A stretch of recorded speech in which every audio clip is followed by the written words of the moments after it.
Attorney general Mahbubey Alam এ বিষয়ে শুনানি শুরু করেন। অ্যাটর্নি জেনারেল বলেন, সংবিধানের ৪৭ ক এর ২ অনুচ্ছেদ অনুযায়ী কাদের মোল্লা রিভিউ আবেদন করতে পারেন না, কারণ আন্তর্জাতিক অপরাধ ট্রাইব্যুনাল আইনে বিচার হয়।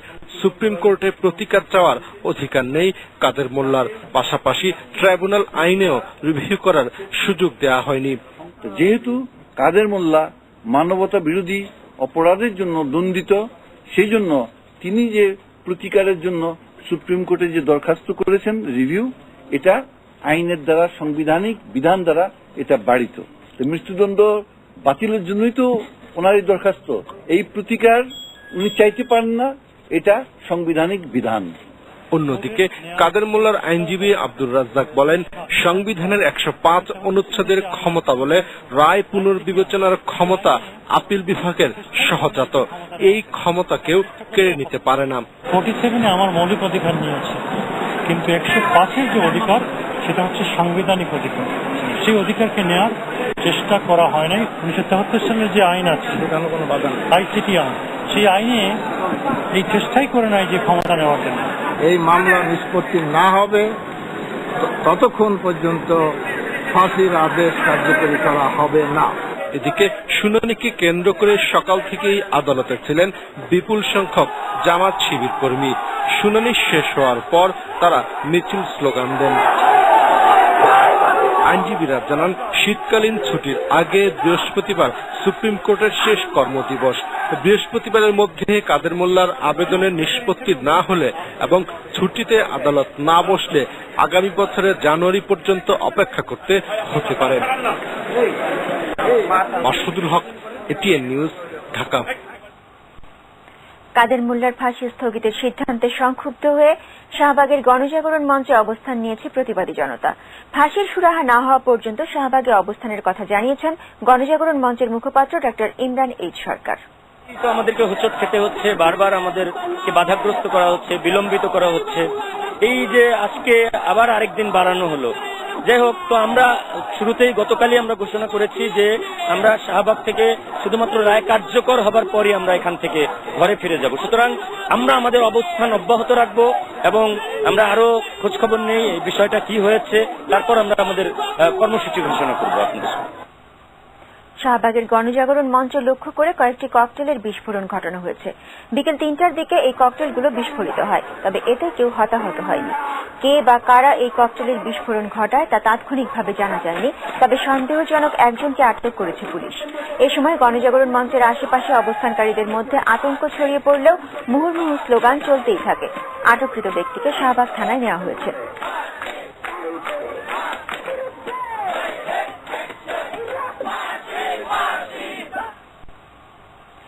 অবিলম্বে কাদের মোল্লার ফাঁসি কার্যকরের দাবিতে বিভিন্ন জেলায় মিছিল সমাবেশ করেছে গণজাগরণ মঞ্চ। সকালে চট্টগ্রামের মোমিন রোড, চেরাগি পাহাড়, প্রেসক্লাব এলাকায় বিক্ষোভ মিছিল করে মঞ্চের সংগঠক ও কর্মীরা। কাদের মোল্লার ফাঁসির রায় কার্যকর করা নিয়ে কোনো বিভ্রান্তি ও ষড়যন্ত্র হলে তা দেশের প্রগতিশীল মানুষ কখনো মেনে নেবে না বলে সতর্ক করা হয় ওই সমাবেশে। সিলেটের স্থানীয় শহীদ মিনার থেকে গণজাগরণ মঞ্চের মিছিল নগরের বিভিন্ন এলাকা প্রদক্ষিণ করেছে। পরে জিন্দাবাজারে এক সমাবেশে বক্তারা বলেন, অবিলম্বে রায় কার্যকর না হলে সিলেট থেকেই তীব্র আন্দোলন শুরু হবে। তবে সাতক্ষীরা শহরে গণজাগরণ মঞ্চের মিছিলে ককটেল বিস্ফোরণ ঘটিয়েছে জামায়াত শিবির। এতে কেউ হতাহত হয়নি। এই ঘটনার বিচার দাবি করেছে মঞ্চের সংগঠকরা। জামালপুরে বিক্ষোভ মিছিল করেছে গণজাগরণ মঞ্চ। মিছিলটি স্থানীয় শহীদ মিনার থেকে বের হয়ে শহর ঘুরে দয়াময়ী চত্বরে গিয়ে শেষ হয়। পরে এক প্রতিবাদ সমাবেশে বক্তারা কাদের মোল্লার ফাঁসি অবিলম্বে কার্যকরের দাবি জানান।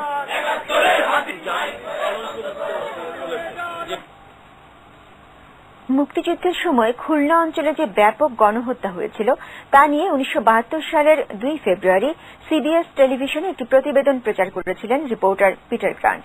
আমরা এখন সেই প্রতিবেদনটি দেখব।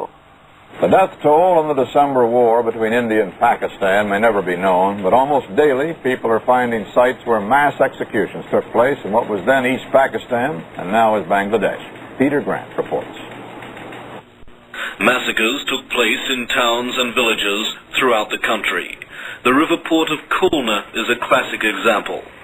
Government and military officials estimate that 100,000 people died in the Khulna district alone. Much of the killing took place along the banks of this small waterway on the outskirts of town. Local residents say the Pakistani troops took Bengali civilians to the waterway every day for mass executions. Now only scattered bones and tattered clothes remain as grim reminders of the slaughter. Every few yards along the canal banks lie human skeletons. Locals claim tens of thousands died here, but no one can say for sure how many killings occurred. Massacres took place in many parts of Khulna. The victims were Bengalis, especially members of Sheikh Mujibur Rahman's Awami League, Hindus, students and professional men. Khulna residents speak bitterly of the murder and raping which went on for months. A common sight in Khulna is the capture of local men who collaborated with the Pakistani forces.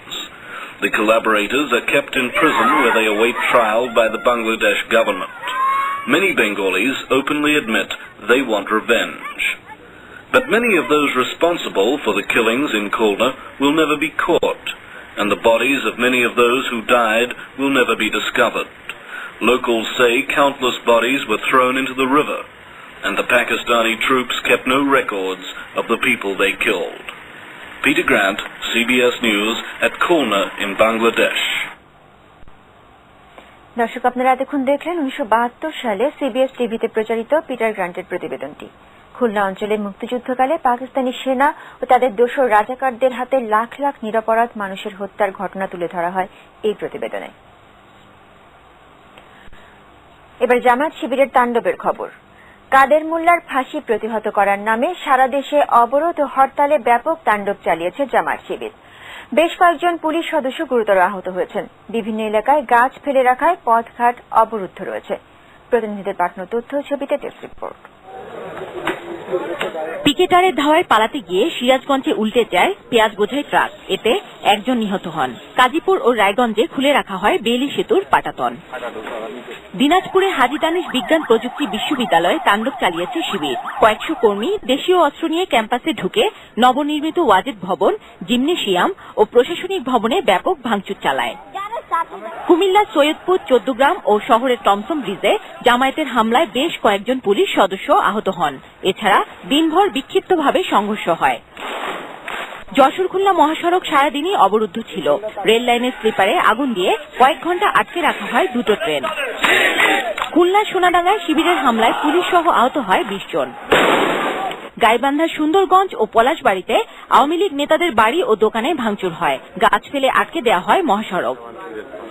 ঝিনাইদহের কালীগঞ্জে অবরোধকারীদের সঙ্গে পুলিশের ধাওয়া পাল্টা ধাওয়া হয়। গাছ ফেলে রাস্তা বন্ধ করে রাখা হয়েছে। নড়াইল মাগুরা সড়কে জামায়াত কর্মীরা ধারালো অস্ত্র দিয়ে হামলা চালায় 3 পুলিশ সদস্য গুরুতর আহত হন।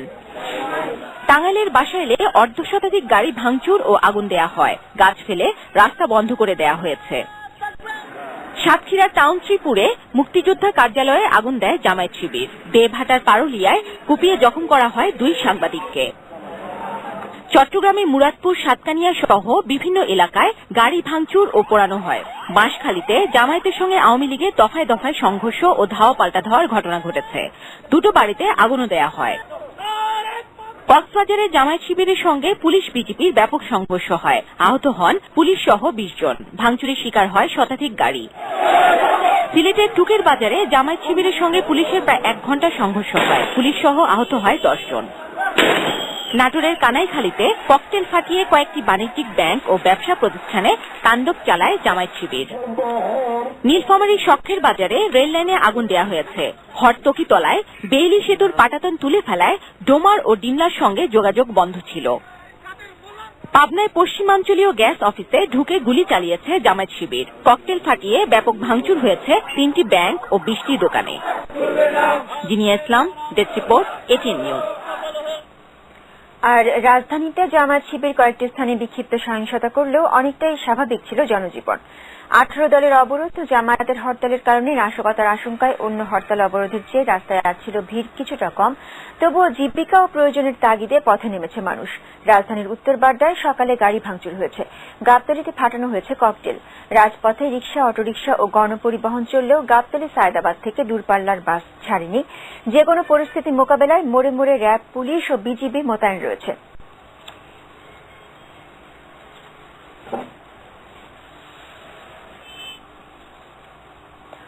নিখোঁজের একদিন পর ঢাকার কেরানীগঞ্জের ছনক্ষেত থেকে আওয়ামী লীগ নেতা ইউপি চেয়ারম্যানের আগুনে পোড়া মরদেহ উদ্ধার করা হয়েছে। বুধবার সন্ধ্যায় দোলেশ্বর ও আইনতা গ্রামের মাঝে একটি ছনক্ষেত থেকে আতিকুল্লার হাত পা মুখ বাঁধা মরদেহ উদ্ধার করে কেরানীগঞ্জ দক্ষিণ থানা পুলিশ। নিহত আতিকুল্লাহ চৌধুরী কেরানীগঞ্জের কোন্ডা ইউনিয়ন পরিষদের চেয়ারম্যান ও ইউনিয়ন আওয়ামী লীগের সভাপতি। আতিকুল্লাহ একজন মুক্তিযোদ্ধাও। এলাকাবাসীর অভিযোগ, জামায়াত শিবির এই হত্যাকাণ্ড ঘটিয়েছে। পুলিশের ধারণা, হত্যার পর আতিকুল্লাহকে পোড়ানো হয়েছে। আতিকুল্লাহ মঙ্গলবার রাত 9টায় বাসা থেকে বের হবার পর থেকে নিখোঁজ ছিলেন। এরপর বুধবার সন্ধ্যায় স্থানীয়রা ছনক্ষেতে একটি মরদেহ দেখতে পেয়ে পুলিশকে খবর দেয়। পরে নিহতের বড় ছেলে সাইদুর রহমান মরদেহ শনাক্ত করেন। আমরা সংবাদ শোনার সাথে সাথে আমরা সেখানে যাই।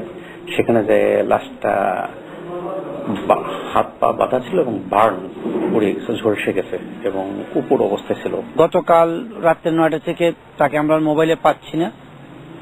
তাকে রাতে অনেক আমরা খোঁজাখুঁজি করছি, দিনে অনেক খোঁজাখুঁজি করার পরে জোরেশ্বর স্বাস্থ্য কমপ্লেক্সের পিছনে 5টা সাড়ে 5টার দিকে ওনার লাশ পাওয়া যায়। এটা যুদ্ধাপরাধী ছাড়া এবং জামাত এই ছাড়া এটা আর কেউ করতেই পারে না এই হত্যাকাণ্ডটা, এবং নির্মম ভাবে হত্যা করছে। মানে হত্যা কইরা ওনাকে আগুনে জ্বালায় দিছে যাতে ওনার চেহারা মানুষের না চিনে। রাজশাহীতে Dutch Bangla Bank, Mercantile Cooperative Bank ও চেম্বার ভবন সহ কমপক্ষে 10টি ভবনে ভাঙচুর ও আগুন দিয়েছে শিবির। এই সময় তারা কয়েকটি মোটরসাইকেলও অগ্নিসংযোগ করে। বোয়ালিয়া থানার ওসি জিয়াউর রহমান জানান, বুধবার রাত 8টার দিকে রাজশাহী নিউ মার্কেটের সামনে থেকে মিছিল বের করে ছাত্র শিবির। এ সময় তারা আশপাশের ভবনে পেট্রোল বোমা ও ইটপাটকেল নিক্ষেপ এবং মোটরসাইকেল ভাঙচুর করতে থাকে। প্রায় 20 মিনিট ধরে তাদের তাণ্ডবে ব্যাপক আতঙ্ক ছড়িয়ে পড়ে। পরে পুলিশ ও দমকল বাহিনীর সদস্যরা গিয়ে আগুন ও পরিস্থিতি নিয়ন্ত্রণে আনে। এদিকে রাজশাহীর বাঘায় মিজানুর রহমান নামের এক আওয়ামী লীগ কর্মীর হাতের রক কেটে দিয়েছে বিএনপি ও শিবির কর্মীরা। আহত মিজানকে রাজশাহী মেডিকেল কলেজ হাসপাতালে ভর্তি করা হয়েছে।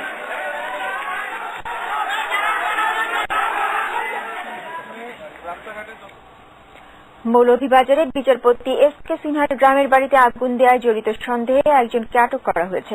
আবু তালেব নামে আটককৃত ওই ব্যক্তি জামায়াতের সহযোগী সংগঠন শ্রমিক কল্যাণ ফেডারেশনের কমলগঞ্জ উপজেলা সেক্রেটারি।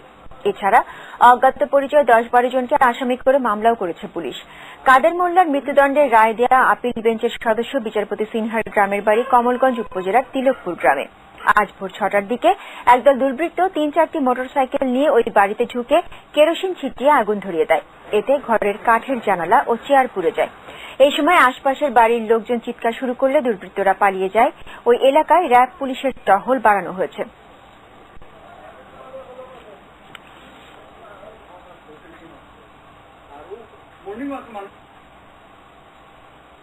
এবারে বাজেট বিরতি, এরপর